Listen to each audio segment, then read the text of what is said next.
हाँ तो देखो बच्चों, अब देखते हैं 7th क्वेश्चन। ठीक है, if diagonals of a cyclic quadrilateral are diameters of the circle through the vertex of the quadrilateral, prove that it is a rectangle. तो ये प्रूफ करना है। देखिए क्या है कि ये साइक्लिक क्वाड्रिलेटरल है, ये मान लिया जाए।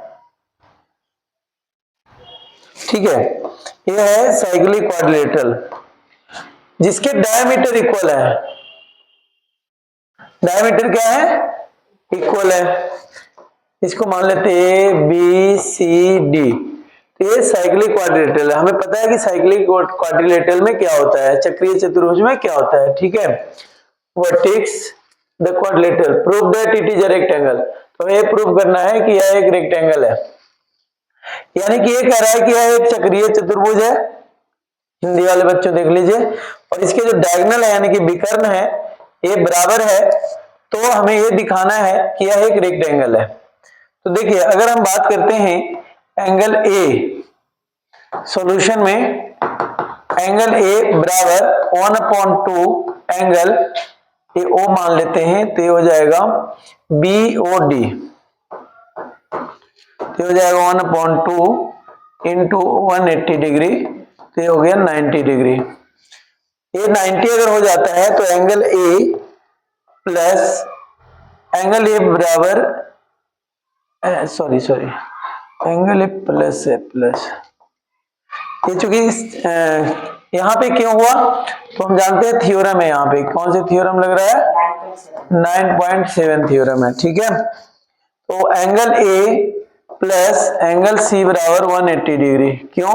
क्योंकि जो चक्रीय चतुर्भुज होता है यानी कि साइक्लिक क्वाड्रिलेटरल होता है, उसके अपोजिट एंगल का सम 180 होता है। तो opposite sum of opposite angle, sum of opposite angle of cyclic quadrilateral, cyclic quadrilateral lateral. ठीक है, अब देखिए तो इसलिए एंगल सी बराबर क्या हो जाएगा? 180 डिग्री माइनस एंगल ए, और 180 डिग्री माइनस 90 बराबर 90 डिग्री। ये भी 90 हो गया। ठीक है, अब चूंकि ए क्वाड्रिलेटरल डायमीटर, तो ये 90 हो गया। जब ये दोनों 90 है तो जाहिर सी बात है कि ये दोनों भी 90 हो जाएंगे, और ये साइक्लिक क्वाड्रिलेटरल है और इसका क्या है? डायमीटर इक्वल है। तो यहां पे लिख देते हैं एंगल, अब जब ए बराबर है, अपोजिट एंगल बराबर होता है, यहां पे देखिए उसी तरह से एक और चीज यहां देख लेते हैं। सॉरी, एंगल बी बराबर 1/2 एंगल, ये देखिए इस पे जो एंगल बन रहा है ए ओ सी, तो हो जाएगा 1/2 एंगल 180 डिग्री। तो ये कितना हो गया? 90 डिग्री। उसी तरह से angle B plus angle D बराबर 180 डिग्री। यही सेम लिखना है कि sum of opposite angle of cyclic quadrilateral is, तो एंगल डी बराबर हो गया 180 डिग्री माइनस 90 बराबर 90 डिग्री।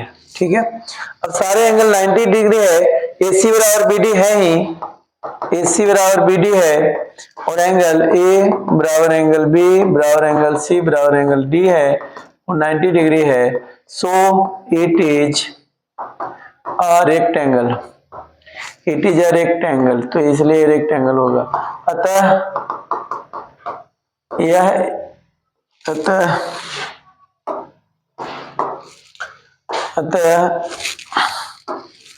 अतः यह एक आयत है। अतः यह एक आयत है। हो गया।